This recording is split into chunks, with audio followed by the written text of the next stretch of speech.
It's 12 noon in London, 7 a.m. in Philadelphia, and around the world it's time for Live Aid. They called it the greatest show on earth. 58 bands across the globe playing live in a 16-hour music marathon. It raised millions for the starving in Africa and put governments around the world to shame. But it was the day they thought would never happen. When they told me about it, I thought, what a terrible idea. I burst out laughing. I said, don't be ridiculous. Not least because its creator was an unlikely hero, a foul-mouthed fading pop star. No, let's fuck the address, let's get the numbers. It didn't strike me as a man searching around, for a charitable role. Oh, is that a Live Aid, or I'll join the Citizens Advice Bureau? Yet he became the people's champion. He will never ever be able to lose the St. Bob tag. And the tormentor of world-class superstars. You don't say no to Bob. Yeah, fucking that's it, yeah, Jesus Christ, real good Irish passion coming at you. And if he doesn't get you with the poetry, the spittle isn't far behind. From the start, Live Aid was dogged by transatlantic rivalry. America was horrendous. Sabotage. There was a spin put out. You're either being used, or people are going to make a lot of money off you, or it's not going to happen. And superstar egos. What the fuck do you think you're doing? I don't even speak to him. I'm not going to do it. Many predicted catastrophe. It looked like it would be a chaotic disaster. Yet the skeptics would end up falling over themselves to get on board. Let's not lie. Don't tell me there was one act there that wasn't aware that there would be more than 1 billion people watching. It was a day many will never forget. Everyone remembers where they were. Everyone remembers what they felt about it. Everybody, it seems, except those who were there. I think we went on first, didn't we? Yeah, it must have been great. First. Yeah, because obviously it was still daylight, wasn't it? Don't even remember that. Did we go in a helicopter? Did we? I just wish I could remember more than I can. But that's because, as I said, I had a bloody good time. For 16 hours, the country was united with joy and reduced to tears. Against all the odds, it was the day that music changed the world.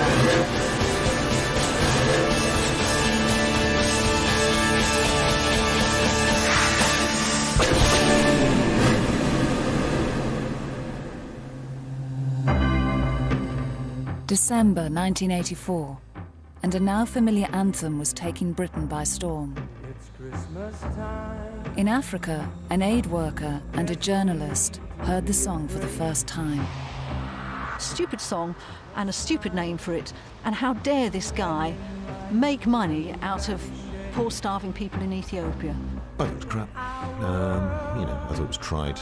I just thought, what a load of drug-taking, cocaine-snorting, bonking pop singers got to do with all this. They're just doing it for their careers. The whole thing is bollocks, really. I was busting my guts out to try and save these kids, and I thought somebody was taking advantage of them. It wasn't true, but you could hardly blame them for being cynical. This was not a time of peace and brotherly love. There was massive industrial change going on. The community I represented up in County Durham was basically losing all its old coal, steel industries, and so it was a big moment of change in the country. Inner cities burst into flames. Unemployment was rife. Left-wing councils and the country's most powerful union, the miners, were locked in a fight to the death with Mrs. Thatcher's Tory government. And there was no greater anarchist than Scargill. So was Derek Hatton in Liverpool. The madness of the loony left.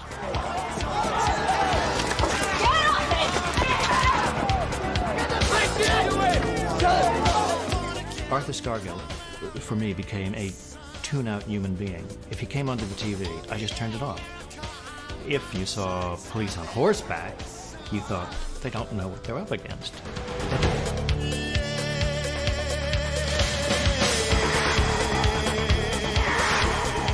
As far as the black community were concerned, we definitely felt that we were not a part of Thatcher's New Britain. We certainly got a sense that it was okay to be racist. There seemed to be violence everywhere. And in football, we had, of course, the violence, the football fans, that the whole country was on edge and everybody's, you know, knocking hell out of each other. But some were doing very nicely out of Mrs. Thatcher. In the cocooned world of pop, it was limos, larger-than-life hair, and loads of money. The weird thing about Mrs. Thatcher was that even though we hated her, we were all getting rich because of her. I was earning lots of money. That was the time. It was the heart of Thatcherism. Those few years, there was a lot of me going on, and money was king. Everything was larger than life. The shoulder pads were larger than life. The way that we drank and the way that we did things was excessive. This was big hair, a go-go. Wow. The mullets. And pop music had never felt so vapid. One singer as well known for his bad hair and big mouth as his hit records was Bob Geldof, frontman of the Boomtown Rats. I mean, I thought the Boomtown Rats were just crap, but, you know, and he can't sing. By 1984, the hits and the money were drying up. I was a fading pop singer, certainly fading, no longer relevant. Dying on his feet. We got to a stage where we were thinking, well, we'll let him make one more record and we'll see how this goes. I think we all felt he rather overstayed his welcome and shot his mouth off, and we felt to some extent, I think, that he was a pop star on the slide. Geldof's girlfriend, Paula Yates, presenter of cult music show The Tube, was now the biggest star. Bob occasionally hung around, you know, the dressing rooms and the canteen at Tyne's television when The Tube was being shot, like a big bad smell. And he always used to wear a big black leather coat and a hat just that said, you know, I'm a pop star. And he was so grumpy and horrible. I mean, everybody in Bob's world was a fucking bastard. You know, maybe with the exception of his partner and his daughter. So he wasn't that popular. People used to be very cruel to him, call him Mr. Paula Yates and everything, and I could see that hurt him.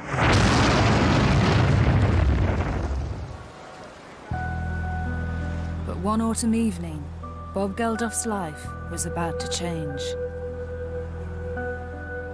October makes me miserable anyway.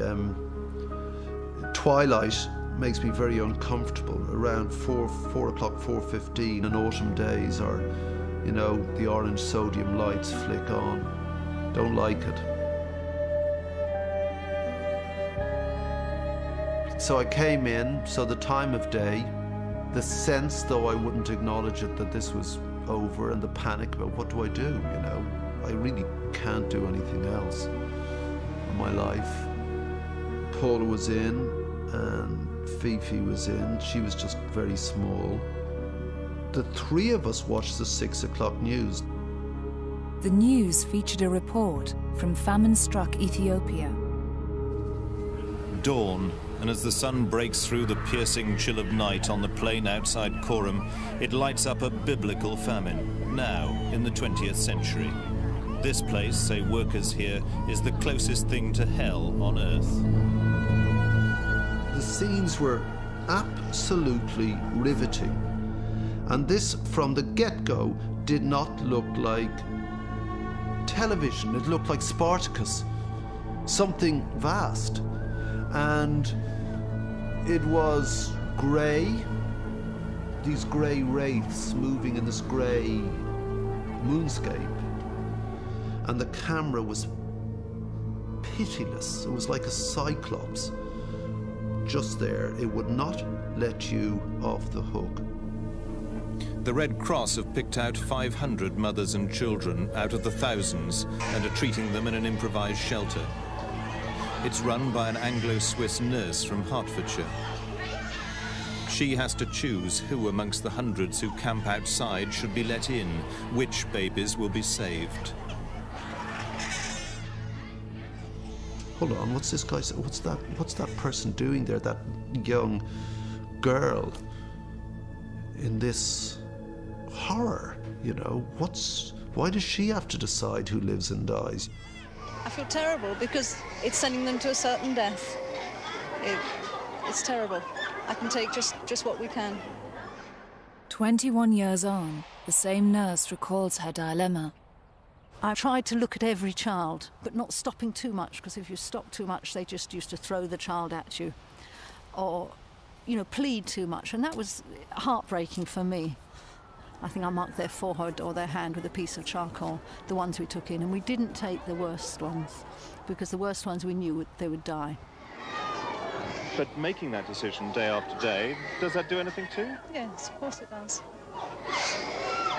What do you expect? Yes, of course it does. It breaks my heart. It reminded me of a Nazi in a concentration camp, sending the people to the death camp. You can come in, you're okay, you're good, you're good, you're good, but you rest, no, you're going to die. You know, it really, that's what I remember. I remember feeling so bad about the ones I couldn't help. By quorum standards, it wasn't a bad night. 37 dead. Tomorrow, there would be more. The day after, more still.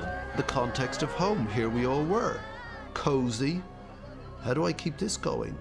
And cozy and this? Cozy and this? It wasn't just Bob Geldof. The whole country was shocked. People in Britain are donating about £100,000 a day to help the famine victims. Relief agencies who are trying to cope with the famine have been inundated today with offers of help from the public. The Save the Children Fund alone received over 1,000 calls by midday. I was just watching that Ethiopian thing. I think this is gross after coming out after seeing that. Oh, yeah. I'm serious.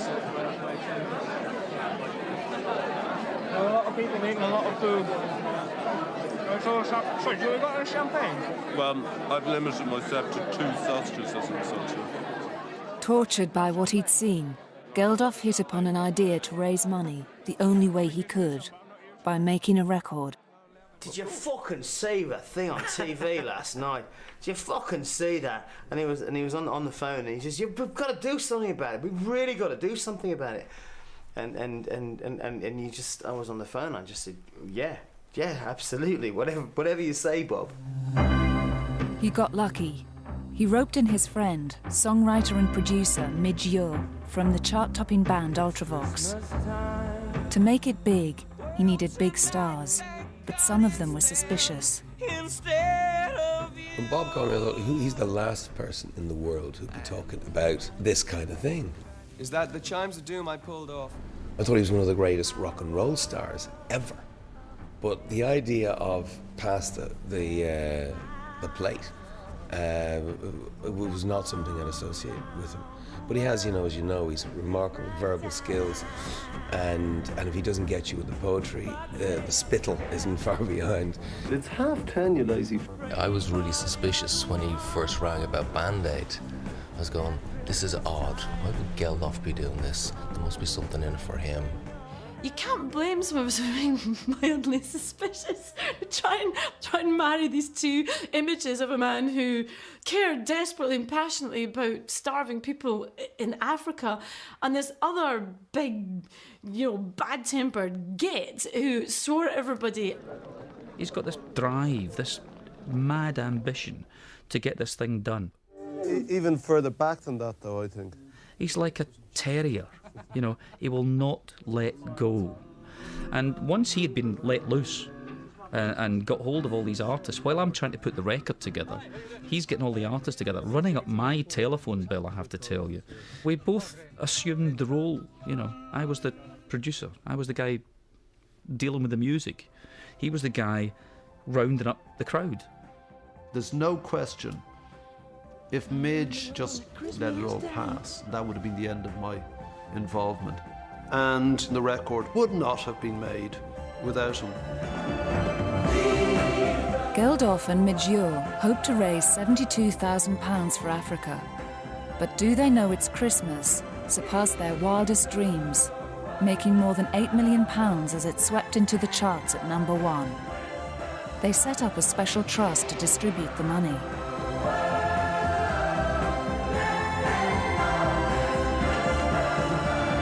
And that was it. I thought it was all over then. But it wasn't over. In fact, Geldof's journey was only just beginning. I said to him, come out.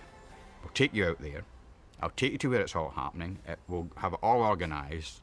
Minimum number of days spent on it, but come and see it for yourself. Fuck off, he said. What they said is, look, if we're to continue with this story, the editors don't want to know. It's over for them. The only story now is Geldof being in Africa. I phoned them the next day and said, have you had a chance to rethink where you're going? Oh, fuck off. And the next day, fuck off, I would see something in the diary, in the newspaper, Bob Geldof collecting money from Parlophone Records or whatever it was. Go along, Bob, fuck off, and went on like this. While Geldof stalled, resentment about the Band-Aid Trust was gathering in unexpected quarters. One of the surprising sources was the other charities. They saw us as a threat. They were very concerned that money which came to us was not going to go to them. And I said to Bob, it will be essential that you can demonstrate to the press and to the public who have given you all this money that you know the money's been well spent. And the only real way of doing that is to go out with the first cargo load and make sure you go from London right into the camps so that you can see that all the aid is properly distributed. Geldof was wavering, but there was one sticking point. Then Bob came on to me in the office and said, I'm thinking about this, but you know there'll be no fucking pictures of me with dead babies. Because that would, that's why I wanted him there. Not dead babies, but I wanted him there to show what was happening. I wanted him, beside a baby who was stick thin and stuff like that. Anyway, and I won't be going unless I get that promise from you. You are a dirty dealing. You're the man that ruins people's lives. You are not going to fucking ruin my life because I've got to make a living after this. I'm not a rich man. I don't have any money, but if I'm seen milking this for me, I am finished. He's not a missionary. He's not a charity person. It's not his world at all. And he really was very frightened of what he would see, and he didn't want to go. It's Christmas in Ethiopia, and the arrival of the pop star's flight from London was the focus of considerable curiosity. A reluctant Geldof agreed to go on a whistle-stop tour of Ethiopia. The 9-day trip would take him to refugee centres and feeding camps in the areas worst hit by the famine. For the rock star, life was about to change, forever. This scruffy git turned up with a pair of plimsolls, dirty pair of trousers, and I think it was the usual stripy jacket and tatty shirt, looking unwashed, with his bag slung over his shoulder, load of newspapers, and making some comment about a load of fucking journalists. He was absolutely emphatic that this was not going to be a publicity tour as it could easily have been. That led to... Certainly the photographers were very worried about this because why were they there except to do precisely what Bob said he wasn't going to do? The ultimate thing you can photograph as a photographer is life and death. And suddenly here was this opportunity of going to a country to cover a major story where people were dying. And as a photographer, that is one of the ultimate things you can cover. And I don't care what anybody says, but you get a buzz out of that knowing that you're going to be confronted with seeing death.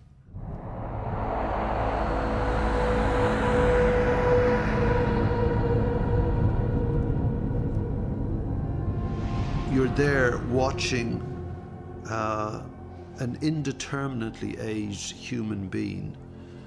It looked like it was 2 years old, but it probably was 5 or 6 or 7, a huge distended head and eyes, saucer eyes, and flies settling on the mucus of the eyes, and they couldn't stand up, and they were listless in their mother or father's arms, and all they had to give them was a few grains of unhusked wheat, and they'd eat that, and it would be like razors in their stomach, so the child would begin to void its stomach, as well as not just the contents of the stomach. Pick up the baby, Bob. He didn't stand any nonsense. He said, if you do that, he said, you're out, I won't talk to you. So we had to obey that directive to get cooperation with him. And I do remember filming him at one point when we were in Coram, and we were looking at the refugee camp, and he knew the cameras were behind him, and he was just staring in some shock at the scenes that he was seeing, and aware too that we were behind, and he suddenly turned away and expressed for the first time during that whole trip how upset he was. But he never went near to the kids. He didn't pick them up in our presence. For the man who once said he wanted to get rich, famous and laid, this new life was mind-blowing. You arrive at somewhere and you look out the window and there's a guard of honor. And you're going, stop this, And they all line up and they're all there, the lads are snapping to attention. So what do you do? I mean, literally, what do you do? What are you supposed to do when there's a guard of honor?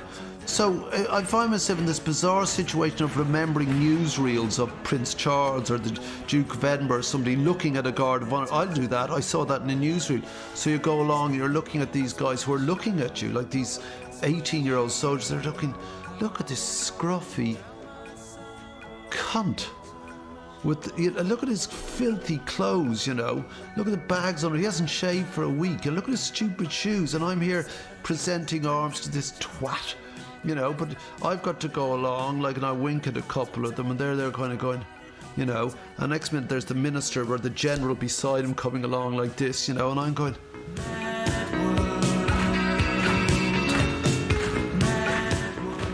I don't know how to convey how mad it is. Like, I'm suddenly in this mad world, so unlike anything I've ever experienced. What am I doing here? Geldof visited the remote village of Mekelle in Tigray. The area was swamped by tens of thousands of refugees fleeing the war in the north. On average, 40 people died from starvation every day. We looked across this vast plain, and it was just covered with tent after tent, wigwam-type tents. And we were told there were over 100,000 people that had moved onto this plain that were dying, and they didn't have the food there to feed them. They just didn't have it, and they were just going to die. And it was all kind of in a beige colour. You just couldn't take it in.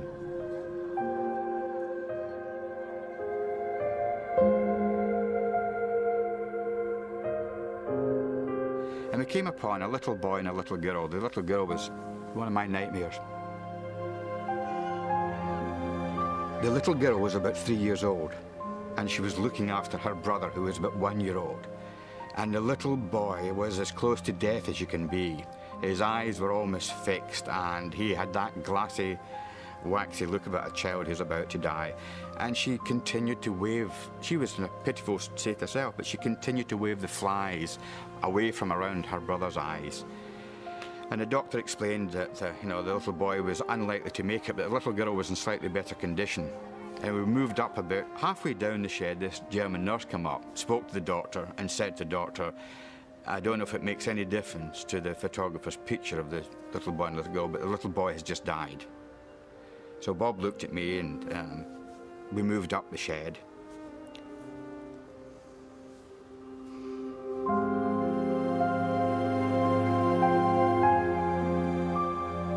At the top of the shed, this nurse approached us again and said to the doctor, I don't know if it's going to affect your picture, but the little girl has now died.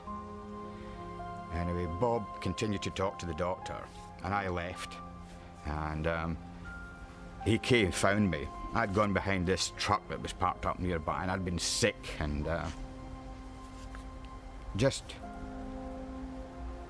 It was an accumulation, but there was something just dreadful about it. And two of us... sorry.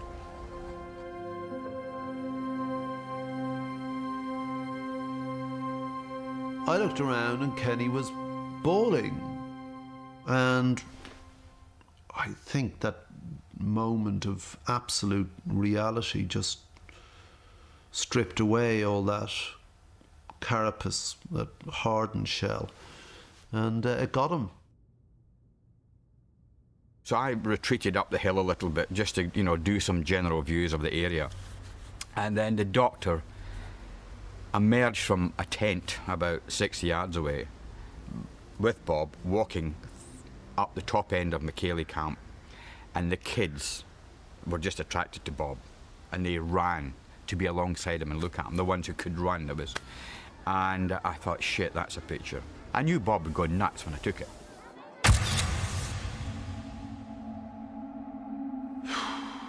I just let it happen because I thought that would be real, because suddenly he'd stop being, come on, Bob, you know, we got... And suddenly there was no asking, there was no nothing. It just seemed the most natural thing in the world that this human being would take this picture. And I think that's the one and only picture. The grueling schedule involved meetings with Ethiopian officials who didn't know what to make of the scruffy pop star.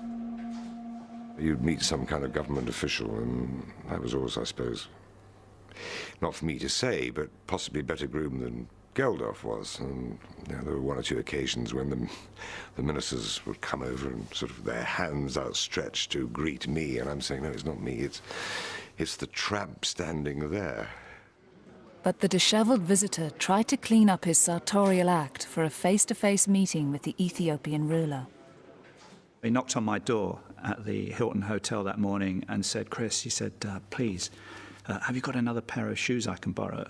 And I said, well, what do you want the shoes for? He said, well, just have a look at the state of mine. And I said, yeah, I know they're pretty awful, but you must have other shoes. And he said, no, he said, the only shoes I've got are carpet slippers. So I said, well, you know, this is obviously what you've got to do, Bob.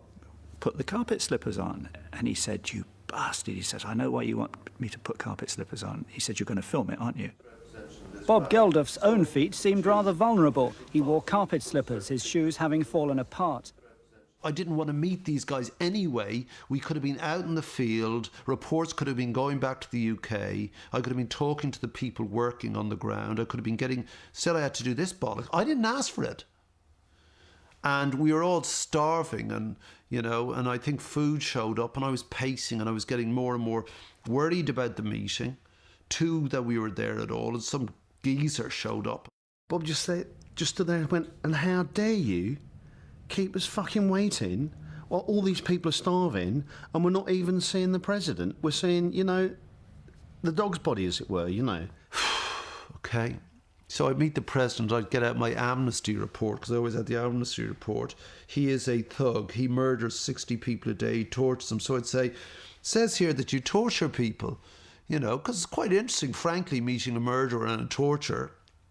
I thought, this guy's a prize cunt, so I just said, you know, I think you're a cunt.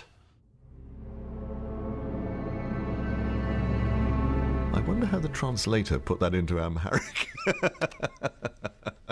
The interpreter had stopped interpreting. You just thought, yes.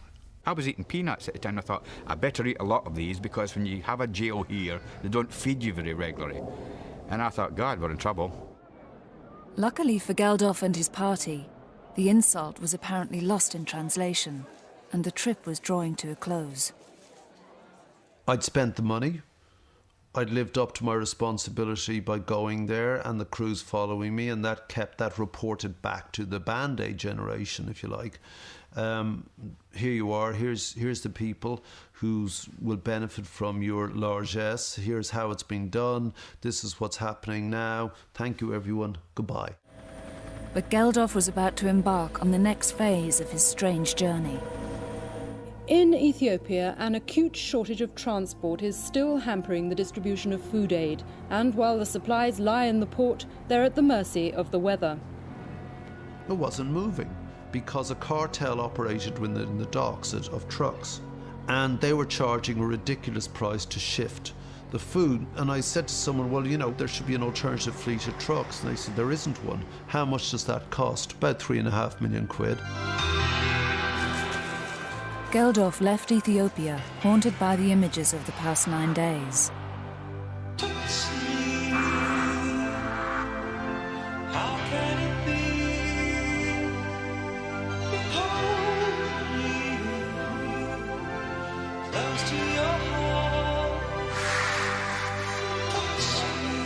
He bullied the cream of the music world and insulted an African dictator. Now he got the chance to tackle the powers that be at home. Bob turns up looking like he'd been sleeping in the nearest park bench overnight. Unshaven, hair standing on end, looking for trouble.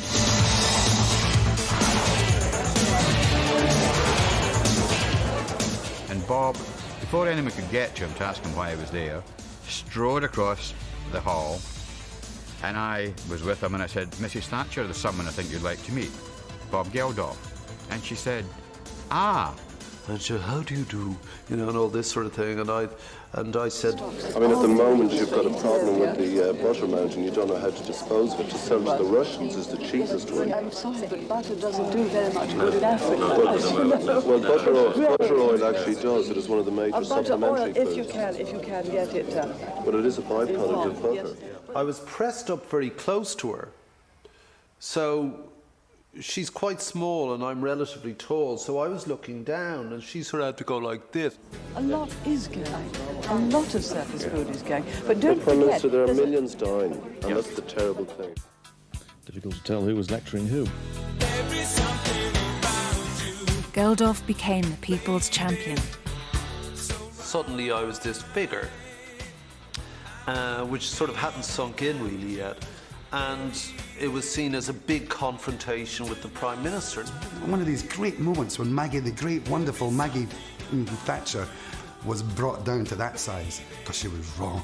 That's what he did so brilliantly. He just stood up and said, this is wrong. And still today, it's like, you know, moments cab drivers remember. I'll remember that time you told the fucking that to fuck off. God me, I'll fucking remember that. Well, I didn't.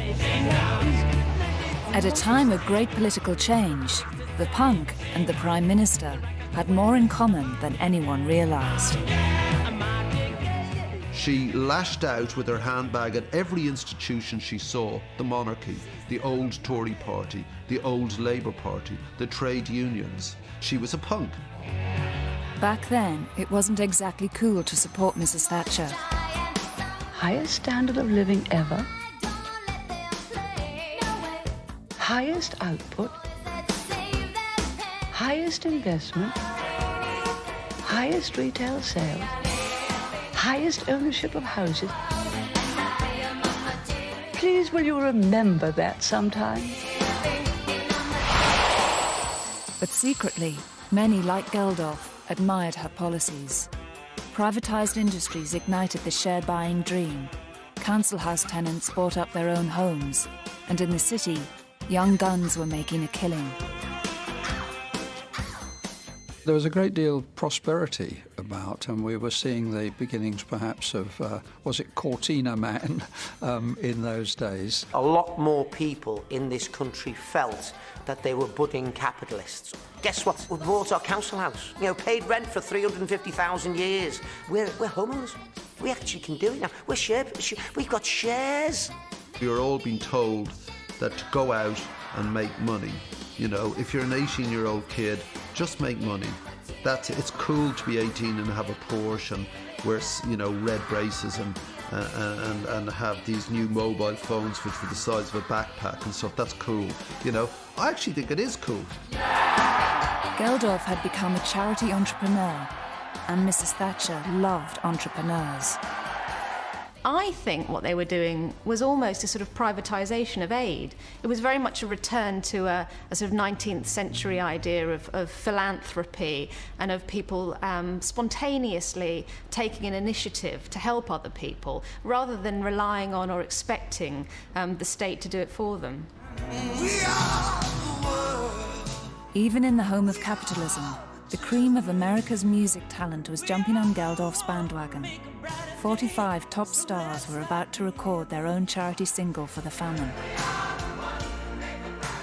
I was quite moved at the fact that a bunch of Brits got together, you know, and decided to do this. I think that's what really kind of woke us all up in America. There comes a time.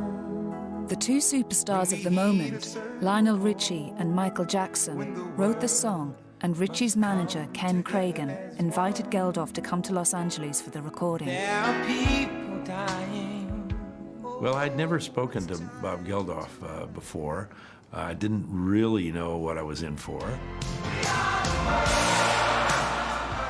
At the Band-Aid recording in London, the talent had gone to the local chippy for their dinner. But in California, they did things differently. I got I don't know, $50,000 worth of free food donated for the group, and then it was all spread out. It was in Hollywood, California. So when you say, would any restaurant like to cater for free? Well, it's only going to be Spagos, it's only going to be Chasen's, and their presentation is going to be over the top. Geldof was not impressed. The only problem with that is Bob walked in, saw it, and started berating the people for eating while the people were dying in Africa.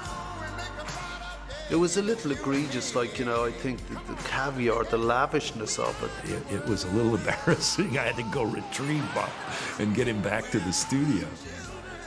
We Are the World raised $45 million across the globe, 4 times as much as Band-Aid.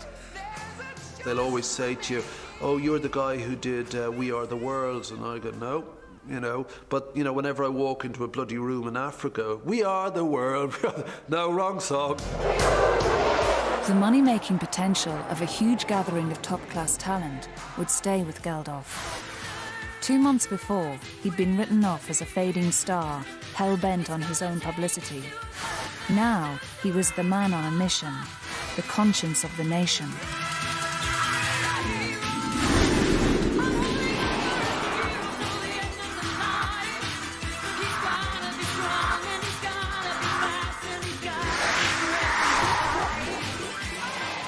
They started to call him Saint Bob. He slipped from the rock star persona into the Saint Bob persona very easily. They stopped calling him a musician or a singer. They always referred to him regarding his charity work rather than his musical work, and that was kind of sad because we were still a band, we were still a working band. People would come up and, hello Bob, how are you, how's it going, is everyone okay over there now, how's it all going, and would thrust money at him and rings and everything. I wanted this to stop now. I mean, it was already beyond any control I had. So, ladies and gentlemen, for tonight's special award, Bob Geldof and Midge Ure, please come forward. But Geldof was the face and the voice of Band-Aid, and the story everyone wanted. And his unique force of character came at a cost to those close to him. He was awful in these award ceremonies. He would literally just go and get the award, say, thanks so much, don't know where I'd be without you, you know, you've saved people, thanks so much, bye. Leaving Midge with no award and nothing, to just stand there going, yeah, And Midge Ure. We both went up to pick up the award, and Bob, in his usual manner, launched into this huge speech. I'll say something. Leaving me standing behind him again, 3 feet behind him, looking a bit kind of dazed and confused. Why wouldn't he want Midge to share the awards and the glory and the credit for doing what they did? Why does the rest of the world think it's just Bob's baby? Why did Bob allow that to happen? It was a classic Geldof, he doesn't mean it, it's just he's there, and he was launching at this big thing about the whole Band-Aid, Live Aid thing and whatever, but it's just how he is. He had the awards and he had the acclaim, but old suspicions began to resurface.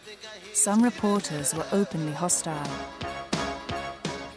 Fortuitously, but not by design, the success of Geldof and Band-Aid has brought new life to the sagging popularity of the Boomtown Rats.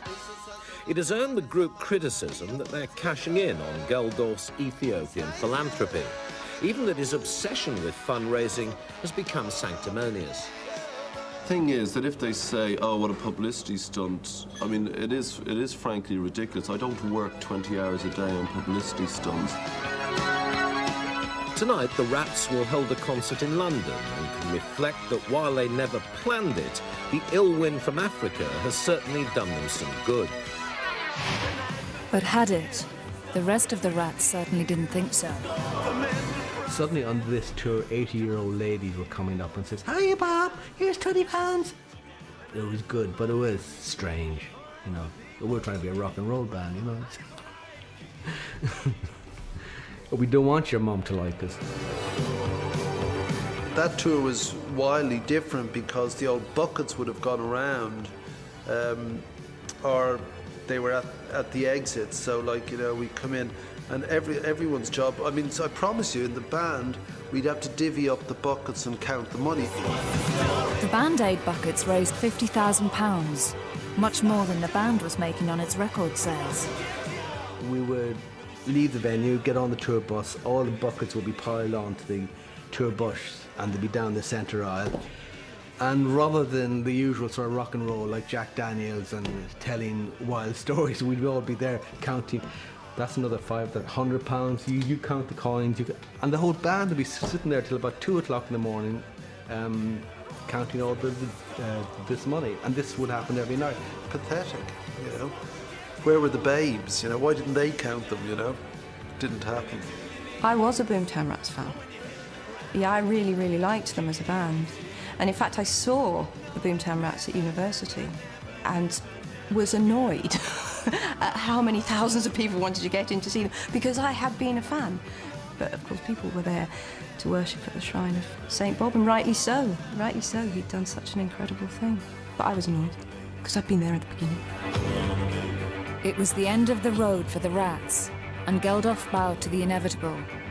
Since his visit there, Ethiopia had never been far from his thoughts. Now he had a brainwave. Bob came in one day and said, look, we have to break this trucking cartel, but we haven't got enough money. And we all kind of went, oh, okay. He said, I've got this idea. We were going to do a concert. Now, Bob, in his way, this wasn't a consultation with the trustees. This was a statement of fact. This was going to happen. And I think we all were scared. We all sat there kind of going, huh? But Geldof couldn't do it alone. He needed someone as bolshy as himself to get the job done. Harvey Goldsmith was the biggest promoter of the day. What's more, this tough music industry bruiser had the mouth to match Geldof's own. I actually basically told him to fuck off at first because I just thought he was being ridiculous. I mean, he actually did say, you're fucking mad. But Geldof wouldn't take no for an answer. The phone rang, and there he was, saying, got to see you today, got to get this concert together. And I said, I'm just unpacking, I've just got off the plane from China, I don't know where I am, let's talk tomorrow. Got in the office, I think I've been there about 6 minutes, phone rang, Bob again. I said, okay, let's meet.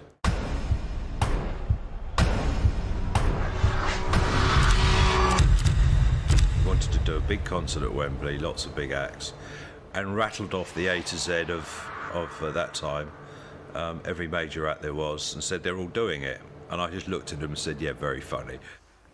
And he says, what do you mean, one concert, two continents? Why do you do that? Basically, everything he said he wanted to do, I said, you can't. So that was our starting point. So, it's a nightmare you're going to have in the middle of the summer where they're already booked up. But like he kept saying, and then what are you going to do then, and then what? And you could see he kept asking a question. In the back of my mind, I actually knew it was possible, but I didn't want to tell him that. We're scared of Bob. We're scared of Geldof. Now he just needed the talent, and for them, there was no safe hiding place. And he just approached me in the middle of Heathrow Airport. I don't think he was going anywhere. I think he was just sort of there haranguing people.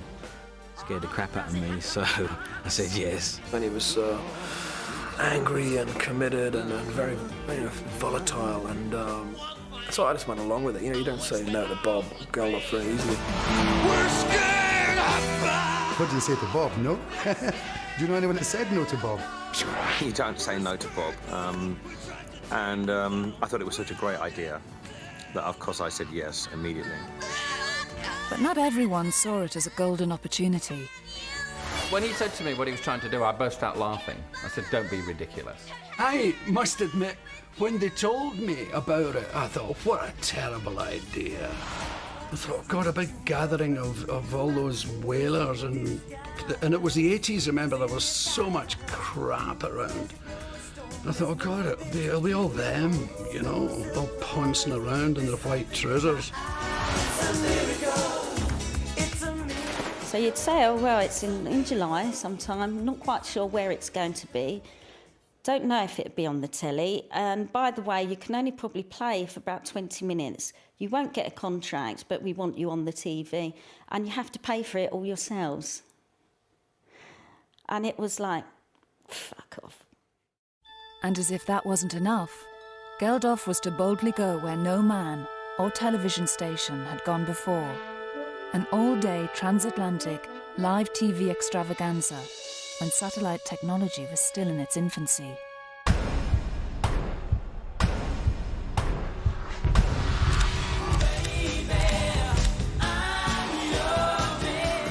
Only one man could make it work.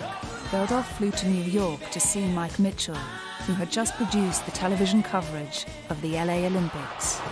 He and I discussed what it is that he wanted to accomplish. And when I went there, I was very skeptical. He had originally wanted to do a concert between London and New York. I had just come off the games and said I really wasn't interested in that, but if he wanted to do a worldwide event, I'm in. They called it the Global Jukebox, and it was getting bigger by the minute. Wembley would start at noon. America would join in 5 hours later. The shows would be beamed all around the world via satellite, with other countries joining in. It was a round-the-clock operation. I took my little house and we moved in desks and we ordered more telephone lines and we simply just worked out of that house for the show. And I couldn't even go to the bathroom during the day. That's how bad it was. America was the leading expert in the satellite technology that Geldof needed for the Global Jukebox. So everything hinged on getting the American show right. Harvey Goldsmith pinned his hopes on the legendary West Coast promoter, Bill Graham. Bill Graham was an irascible, angry, difficult control freak. And you either did it his way or you didn't. He also was an amazingly creative guy, and he really put music on the map in America. You know, Bill was an imposing figure. He always ruled by intimidation. He was as tough promoter as has ever been produced on the history of the planet, I would imagine. You know, he was a bad motherfucker. Graham's sidekick and fall guy was fellow promoter Larry Magid. Everything about Bill was drama. You knew that there was going to be a timed explosion at some point, and it became part of the ritual with Bill. So far, Geldof and Goldsmith had few stars on board, no venue in America, or even at that point a broadcaster in either country. All they had was the bluff of Bob. And then they could say, great, we took part in the biggest TV broadcast ever, now f*** off. One of the very early impossibilities that Bob threw at me was that he wanted to put this out on TV. And he then said, I want the whole concert on TV. And I said, that ain't going to happen.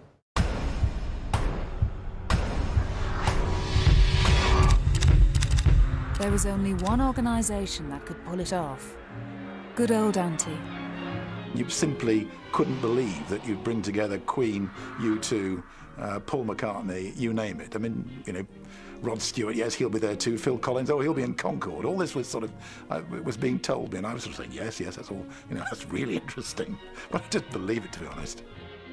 Bob thumped the table and said, no, I want the whole show out, all 12 hours of it, and we're going to do America, so I want that out as well. I want the whole day sorted out, and he just stormed out the room. I just assumed they would.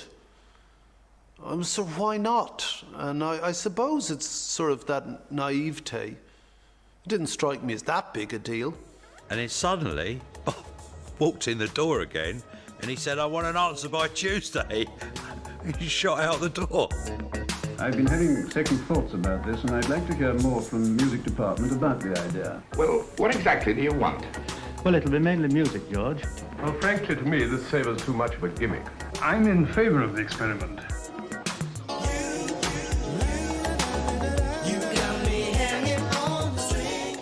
For 2 weeks, Geldof and Goldsmith held their breath. Then finally, a breakthrough. I called Bob and said, I just had a call from Roger and he thinks he might be doing it. He said, good, is he going to do the whole lot? OK wasn't good enough. It was the whole ball of works or nothing.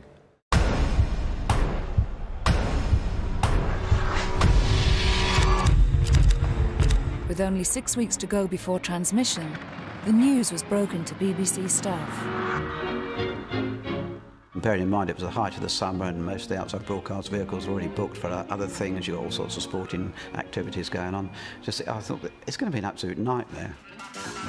The biggest misgivings were voiced by the team who had the unenviable task of presenting the show. The men behind the Anorak's favourite music programme from the late-night graveyard slot, the Whistle Test. I was on holiday, in fact. I remember putting down the telephone and going out and lying in the meadow outside the house and staring up at the sky and just feeling nauseous with terror. The thing you have to remember about Whistle Test is that we were a very humble little programme. We were 40 minutes once a week occasionally on BBC Two. And here we were doing one of the biggest shows the BBC had ever done. It was like asking BBC Radio Clec Heaton to do the Olympic Games. You know, we really weren't up to it. If that wasn't enough of a problem, the new boy on the show was ideologically opposed to the whole thing. I could see that whilst it was a worthy gesture by a number of pop stars, there had to be behind it something more substantial to back it up. I wanted the governments to do something about it. They're the people who had the real power. Geldof had his work cut out, getting the European networks on board. I talked to them from the very beginning about this, and the precondition for any of the wealthier Western countries is that they run a telethon. Iceland don't want to do a telethon. Geldof's global jukebox dream wasn't going to plan. America's can-do culture was rapidly becoming can't-do. The nation that put a man on the moon didn't believe that this show was technically possible. We were literally laughed out of all three networks' offices. The Olympics, we used 2 satellites, 1 feed, 1 location to a world feed. Live Aid, 16 satellites, 8 locations, all interactive feed for 16 hours. In today's terms, it would be like saying, let's do a concert on the moon.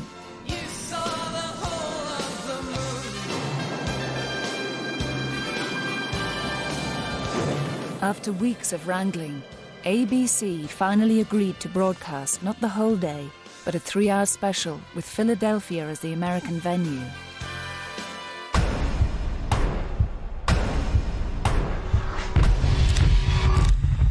They had the venues and the TV networks, but few stars confirmed. Geldof and Goldsmith had no choice. They had to go public. We had a press conference at Wembley to announce the whole thing, which was a bit of a farce, really, because we actually didn't have anybody confirmed at that point at all. We were scribbling names down as Bob was going, because we had to go at 12 o'clock, I seem to remember, on Radio 1. Richard Skinner here talking to you live from Wembley Stadium, where a very important announcement is about to be made. Good morning, everybody. I'm very pleased to announce today that as Band-Aid's first part of their relief programme comes to an end, and as our younger sister, USA for Africa, begin their relief programme today, Band-Aid start the second part of their programme by announcing Live Aid.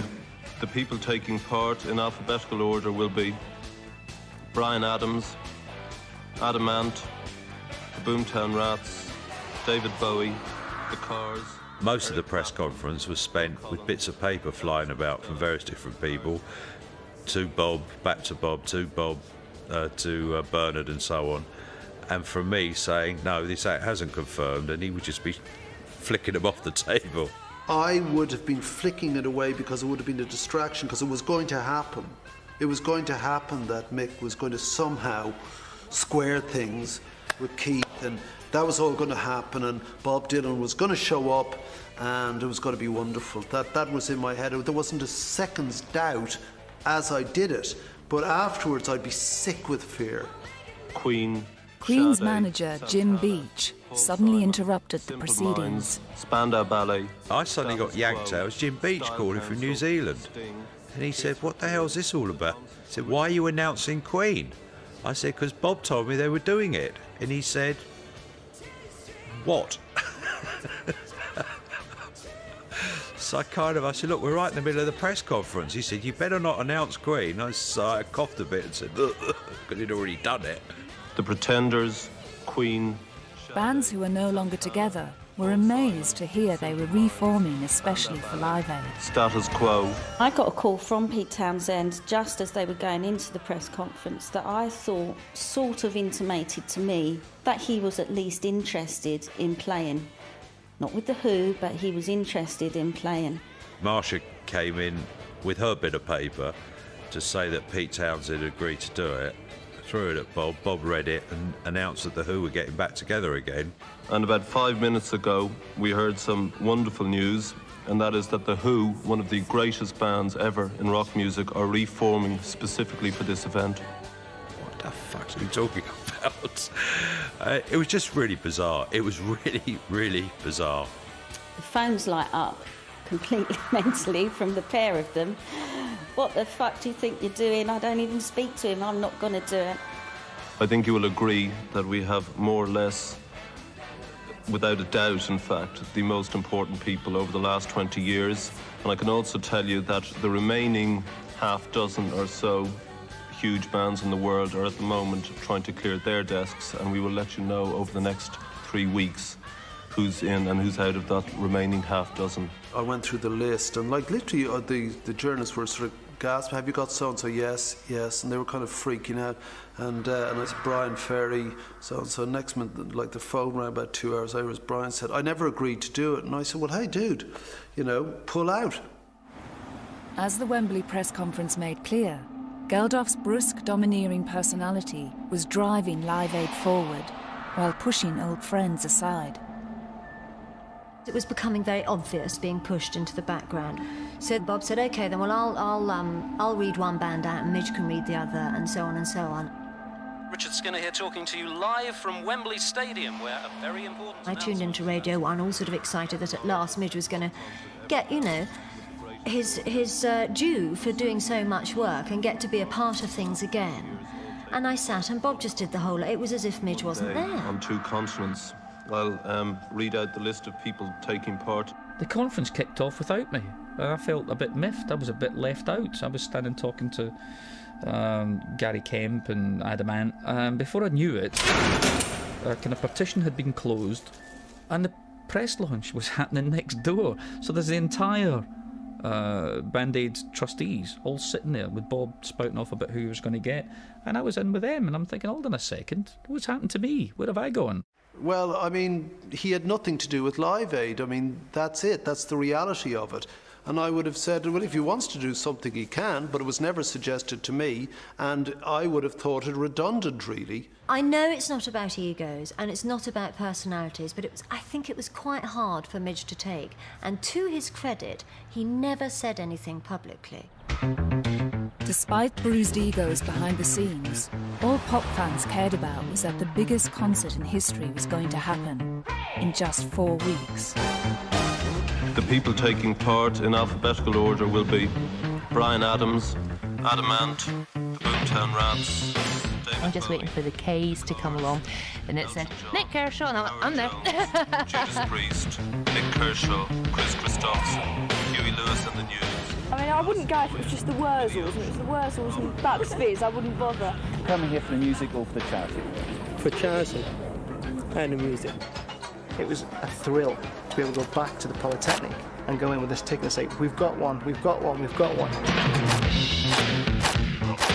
I stayed on the phone for hours while it was engaged, like about 4 hours, just ringing, putting it down, ringing, putting it down. I got 2 after 4 hours, that's all it took, with my mum's credit card.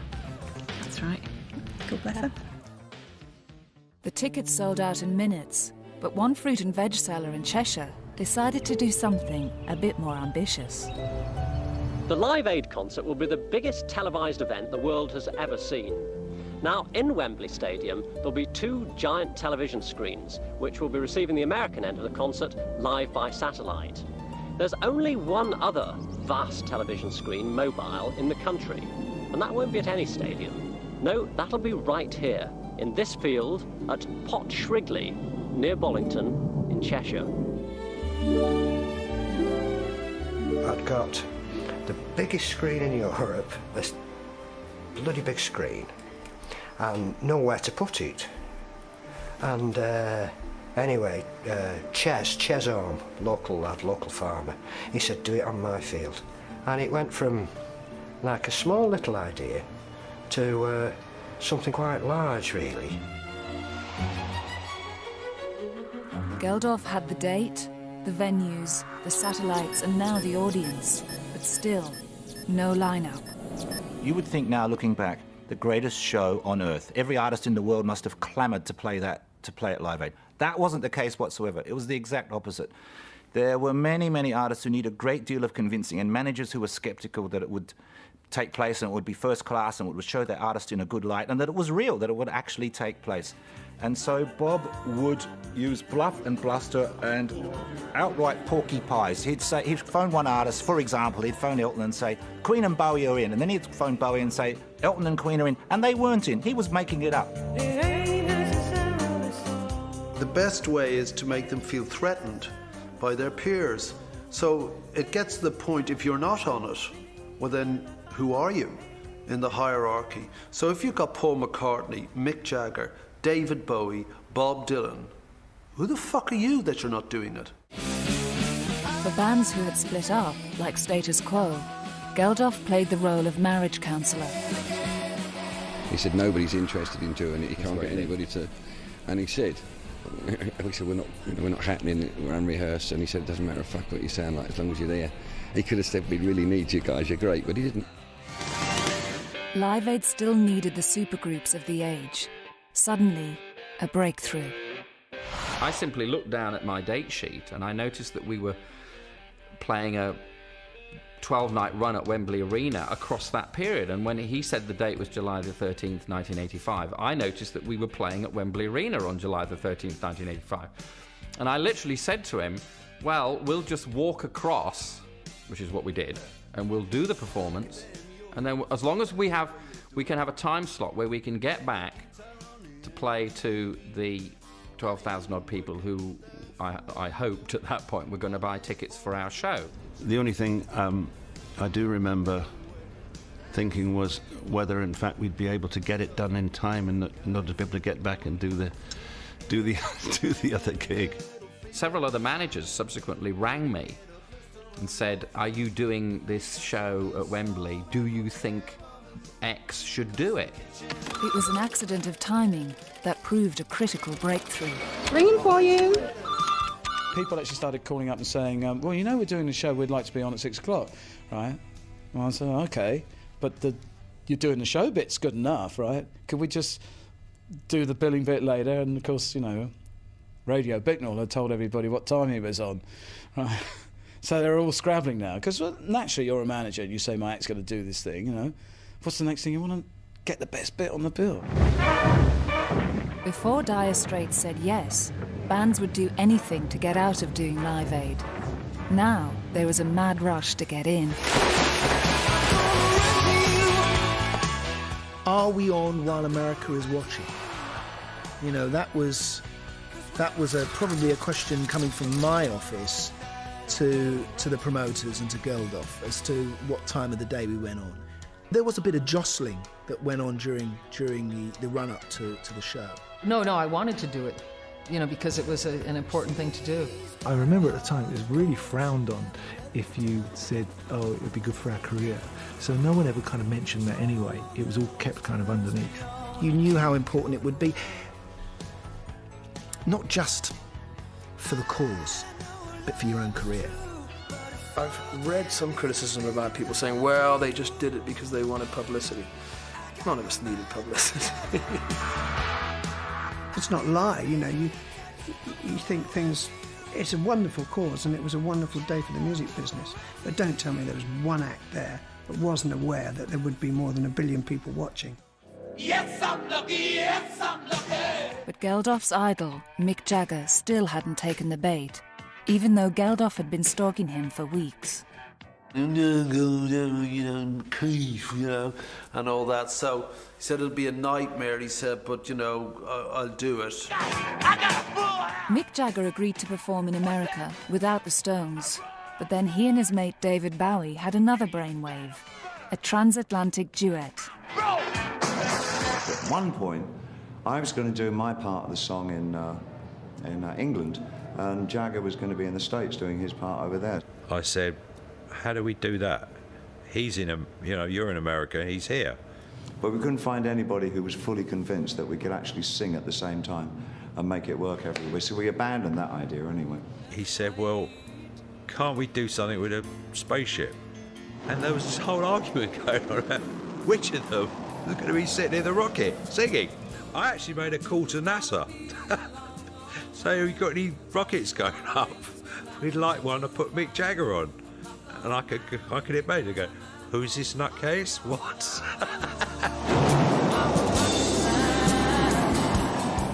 The space shuttle was abandoned in favour of something more down to earth.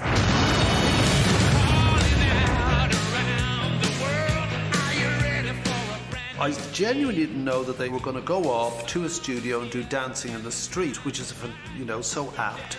And then knocked off a video, which is hilarious. These two sort of queens trying to out-camp each other, really. And it went to #1, and the money came to us. As the cast list got longer, the tabloids lapped up every detail. But the serious music fans' Bible remained more po-faced. The NME was really steeped in what we'd now call an indie kind of attitude, in which anything to do with the mainstream is probably bad. Anything that is deeply unpopular is probably good. Live Aid was perhaps the most mainstream event which any of us had ever seen, actually, in our lives. And it was therefore hardly a very cool thing to attach one's self to. The black press was even more critical, furious at what it saw as the deliberate exclusion of black British artists. The Voice newspaper called it the Band-Aid blacklist. Yet again, somehow we weren't part of what was going on in the country. Of course, a lot of people felt pissed off. A lot of people felt as though,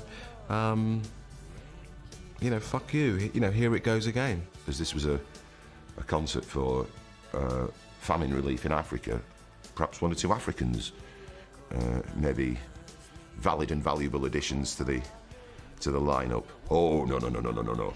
Can't have any of that. A journalist who suggests there should be more black performers on the bill at Wembley gets short shrift. Thanks, mate. We don't need someone to pull a crowd. We need to get money to stop people dying. And I don't care if they're orange, luminous pink or green. The object is to stop people dying. Political correctness, thank God, wasn't that terrible at that time. So we didn't have to have a one-legged lesbian and all the rest of it. We were just putting a show together. Geldof did want the black American stars of We Are the World, but most of them didn't want to know. We went to all of the major black acts who were popular at that time, and they all said no. But we couldn't explain that to people. We had this unbelievable discussion with Michael Jackson's people saying this is to help people in Africa. He just wasn't interested. In America, there was an agenda, or that was in a way bought from their Band-Aid record of that community of black acts committing or not, and it was like a block vote. And unfortunately, the block vote sort of went against the Philadelphia show from the black artist community.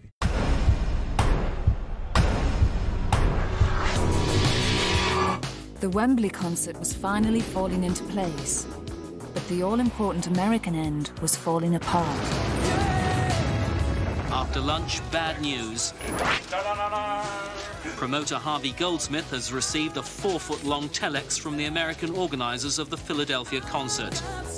With just 3 weeks to go, there were few confirmed acts in the American bill, and the erratic promoter Bill Graham had stopped returning Geldof's calls.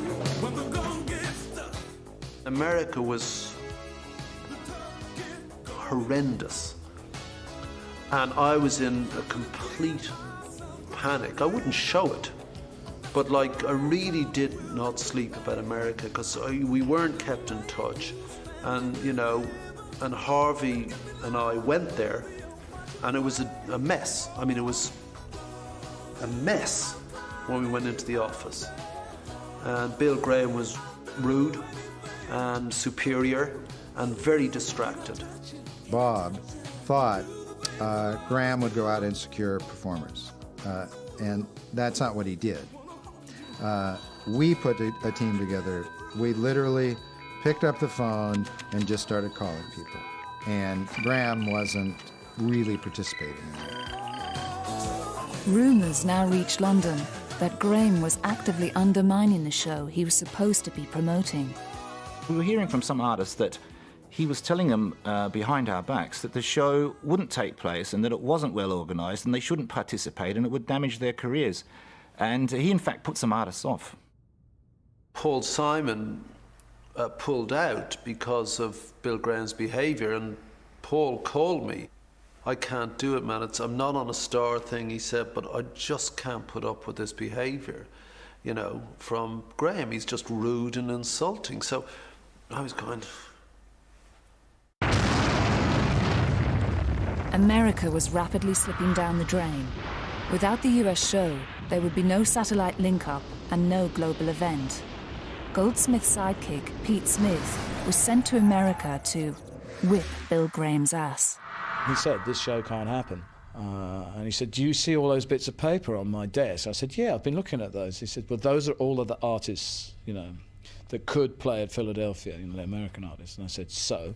He said, I refuse to work with half of these people. He's quite a bullish guy. Right? So me being the optimist, I said to him, well, there's a lot of bits of paper. What about the other half? And he looked at me and said, they refuse to work with me. It wasn't just the stars who had a problem with Bill Graham.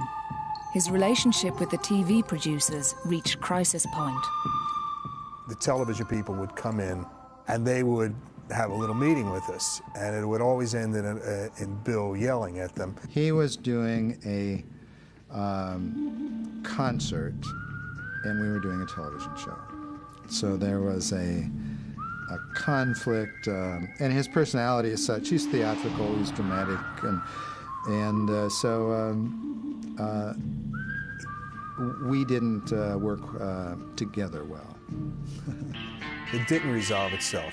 They hated each other. I got custody of Bill. Geldof and Goldsmith threatened to sack Bill Graham. I was piggy in the middle. That's exactly what I was. I was right smack in the middle, and there wasn't anything to do but keep these two people from killing each other. And as if all this bad blood wasn't enough, chart-topping band Huey Lewis and the News suddenly pulled out. Mysteriously, we would get withdrawals. And that's when we dug into it and found, as I said, there were interest groups who were calling artists, actually telling them not to participate. So far, a few stars from the record We Are the World had come on board. In a nutshell, they didn't want to be superseded, I don't think, USA for Africa, by something they thought was in effect a Band-Aid enterprise. It looked like it would be a chaotic disaster. There was a spin put out that that's what was going on. You're either being used, or people are going to make a lot of money off you, or it's not going to happen. And so there was this game played for about 4 to 5 weeks, up until literally the week or so before the event, of people in or out.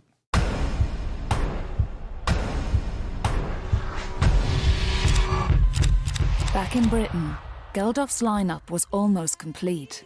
But as usual, he wanted more. One of the icons of the age, Princess Diana. There must be an angel Tonight, the Prince and Princess arrived back in London to attend a concert by the pop group Dire Straits. Tonight's performance is being given in aid of the Prince's Trust, a charity particularly associated with the royal couple.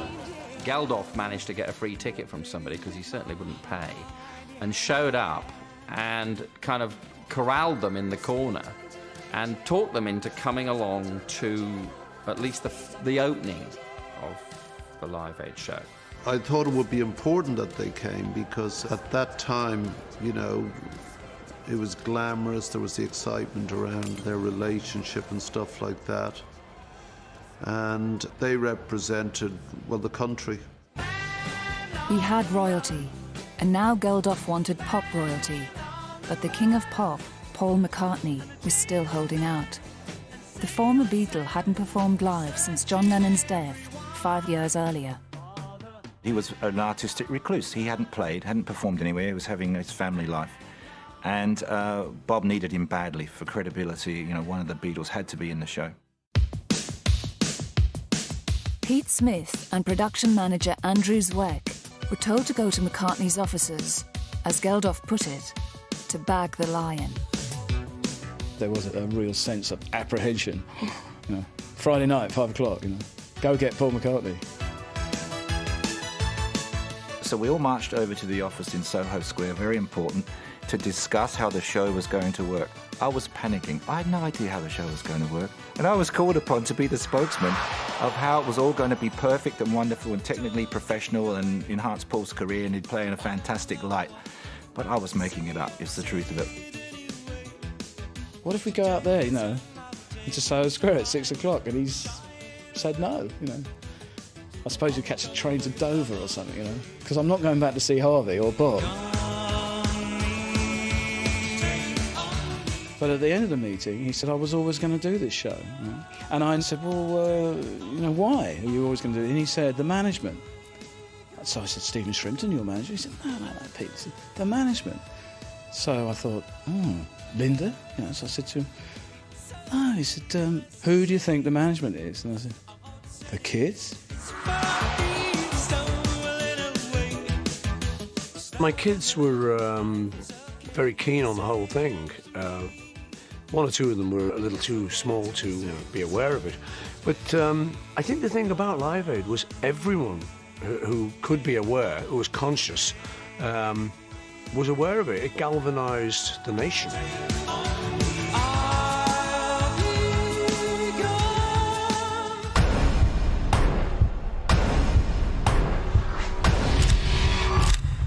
With the last act in place, Andrew Zweck was finally free to concentrate on the greatest show on earth. We sat there on the Sunday in an empty stadium, and sheer unadulterated panic set in. We had been neglecting this show, and suddenly it dawned on us how we were going to pull it off, how we were going to put on 25 bands on a strict timetable in a very limited physical space. We're out of power in this stadium. We're drawing every amp that we've got here. We're fresh out of power. This is what Wembley Stadium have come this morning. They've said our plans to light the audience and so on. There's not an amp left in the place. But can we just get more generators in? Well, I've already got 3 out there. I'm already at 3 generators. Get more, Andy, get more. I remember panicking in the very start of the week with Bob, telling him, we haven't got enough of anything. There's not enough power here. We don't have the physical size to put all the bands on. There's no room to put all the artists. We haven't got enough catering. I haven't got enough staff. Where am I going to get it? We're getting too big and spectacular. The resources are drying up. Zweck's most pressing problem was another of Geldof's brainwaves, a revolving stage. This is stage 1, 2 and 3. The reason it has to be like this is that it's unlike other pop shows. It's not when you go on, it's when you come off. Every band gets 20 minutes. We have to do that to fit in the appeal for money twice on the hour. He knew it from some industrial trade show, which had abandoned it because it didn't work. But it was this large revolving turntable, very, very heavy, very unsuited for this purpose. We were absolutely flying by the seat of our pants. Once it was installed, it kept malfunctioning and it kept sinking into the wood because of its weight.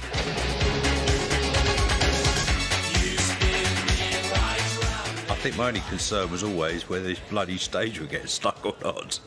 And I said at the end of the day, if it doesn't work, you better get some horses in. What it meant was you better get lots and lots of people to physically turn the thing round.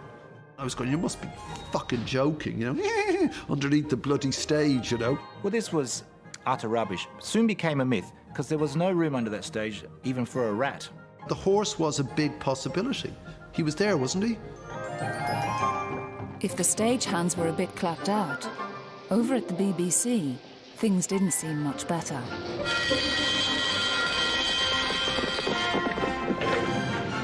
SIO, EP 781.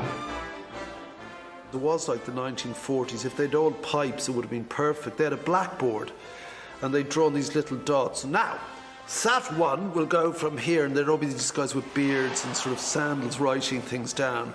At 400, 0400, we'd be there. And it really was like that, like a war room. Give me station's bookings, please.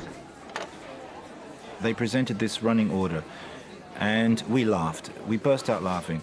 They said at 1702, Sade would take the stage, and at 1917, the Who would come off. And we said, this is not how the music business works. This is not rock and roll. You're not going to tell the Who they have to leave the stage. You're not going to tell these artists what to do. And we laughed at the BBC. With only days to go, America was still unravelling. Geldof badly needed the artists from We Are the World to give the show global credibility.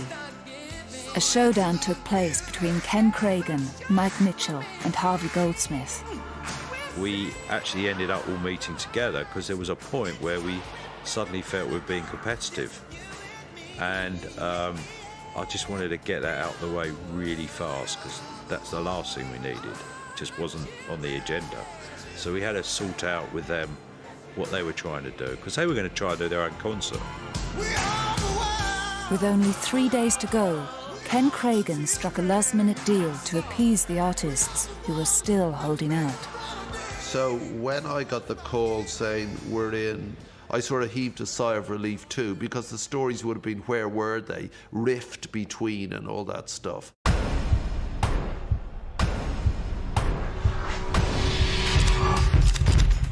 America was finally falling into place, but at Wembley, a massive row was brewing.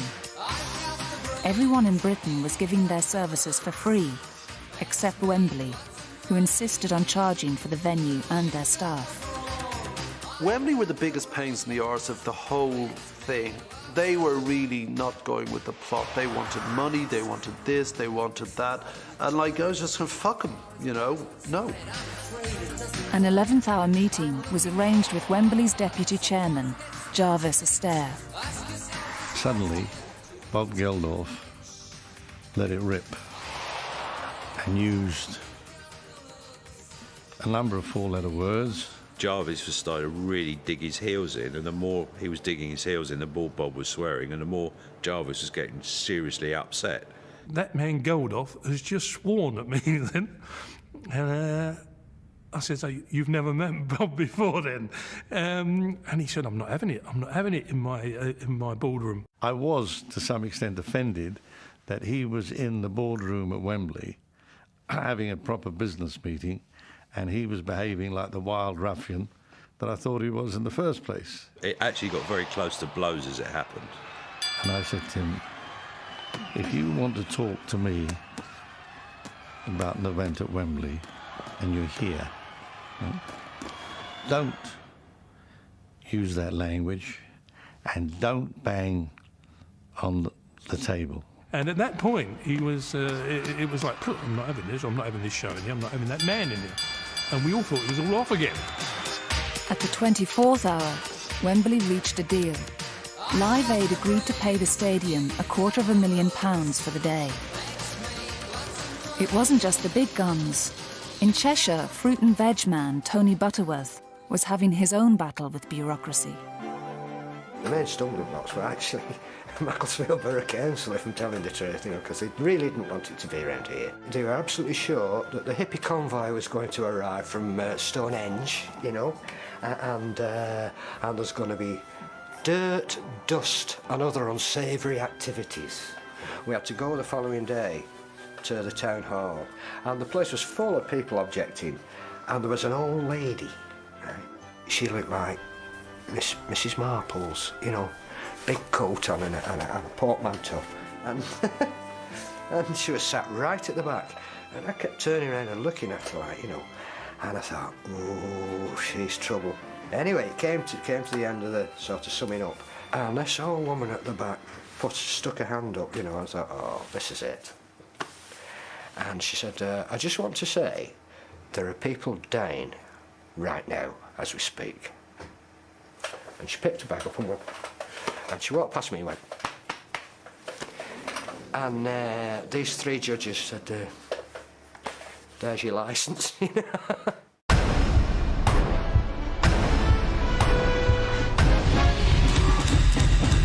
One day to go, and the stars were wheeled out onto the BBC to promote the show, while along the corridor, the foot soldiers were receiving their marching orders. We were given no guidance at all about the kind of programme that was wanted. We didn't know whether we were covering an event or participating in it. Absolutely no preparation and absolutely no rehearsal at all. I mean, I can remember being called to a meeting, but mostly it was just lots of technical johnnies from the kind of outside broadcasting, talking about, you know, miles of cables that they were going to use and satellite links and all sorts of rather butch-sounding technology, we were kind of just gibbering in the middle of it. We were all given little folders with the running order and show up. That's all you could do, show up. It was as amateur and as shambolic as that. But one man was more than relieved to see the BBC vans roll into Wembley. BBC marching with their clipboards, and they've got this running order, and they said, this is how it's going to be. It's all going to work like clockwork. We're going to interface with Philadelphia. And I thought, well, I believe them now. You know, in the beginning, I thought this was pie in the sky, but once they arrived on site, team-handed with all of the staff and all of the clipboards and all of the equipment, I thought, hang on, I'm not alone here. Then, the time came to try out the stage. The one dry run we got, because time was running out, it did fail, and panic set in, and then we called in volunteers. We called everybody we could find in London. Please come and help. It was completely like Keystone Cops. You had big, burly men running around with amps, getting stuck in the middle of the stage, turning, people still trying to plug amps, seeing wires all crossed, things falling over. Is that the familiar face of Janice Long? Janice, how's it going? Things are going really well down here at Wembley. We've just missed... I remember having to be, well, lying, basically, to Terry. You know, no, it's all fine, it's all going to be hunky-dory. You could feel the panic, because there was no way that stage was going to go anywhere. We panicked, as usual. It would be a long night for Bob Geldof. At 2 o'clock in the morning, he was awoken by a phone call. U2 wanted to pull out of the show. We probably threw a wobbler, because we weren't getting a sound check. That would be very like us. Yeah. I don't remember that. I do remember trouble over a sound check, yeah. Geldof, by now exhausted after weeks of sleepless nights, spat out his familiar response. Fuck 'em.